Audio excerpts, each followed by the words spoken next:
गावातील राग बंद करा. बंद करा बंद करा गावातील राग बंद करा. बंद करा बंद करा गावातील राग बंद करा. बंद करा बंद करा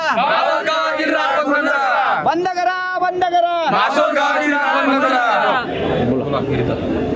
बऱ्याच वर्षापासून मासोदमध्ये तालुका जिल्हा अमरावती इथे बऱ्याच वर्षापासून इंडिया इथली राख मासोदमध्ये आणून टाकत आहे. त्यामुळं गावातील बऱ्याच लोकांना अपघात झालेले आहे, डोळ्याचे ऑपरेशन झालेले आहे, टीबीचा त्रास होत आहे आणि नेहमी ऑपरेशन होत आहे. त्याच्यानंतर ती राख पाण्याच्या माध्यमातून आमच्या गावातल्या दोन्ही विहीर किंवा वडगावची विहीर तिथंच पाणी पुरवठ्याची आहे. त्या पाणी पुरवठ्याच्या विहीरमध्ये ती राख जाते आणि ती आमच्या पिण्यात येते. त्याच्यामुळं गावात किडनीचाही त्रास होणे सुरू झालेला आहे. बऱ्याच वर्षापासून सांगणंही चालू आहे, तरी आतापर्यंत कुठलीही दखल आपल्या खनिकर्म विभागाने, कलेक्टर विभागाने आणि नागपूर खनिकर्म विभागाने घेतलेली नाही. याच्या अगोदरही त्यासाठी उपोषण झाले, बोलणं झालं, पत्रव्यवहार झालं, परंतु आज सर्व गावातील युवक आणि गावातील ग्रामपंचायतचा ठराव पण झाला आणि ते रस्त्यावर उतरलेले आहे. यानंतर जर ती पूर्ण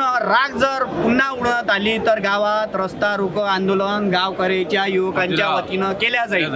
ग्रामपंचायतचा त्याच्यात ठराव झालेला आहे. परंतु सर्व पदाधिकाऱ्यांना, अधिकाऱ्यांना सांगतो की तुम्ही मासोद गाव छोटंसं असल्यामुळं, मोठ्या खनिकर्माचे मोठमोठे कार्यक्रम असल्यामुळे तिथे खदान क्रेशर असल्यामुळं त्यांच्याकडे दुर्लक्ष केले जाते आणि गावातील लोकांवर दुर्लक्ष केले जाते. त्याच्यामुळे याच्यासाठी पहिले निषेध आणि पुन्हा बंद करा बंद करा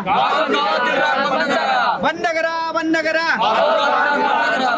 बंद करा बंद करा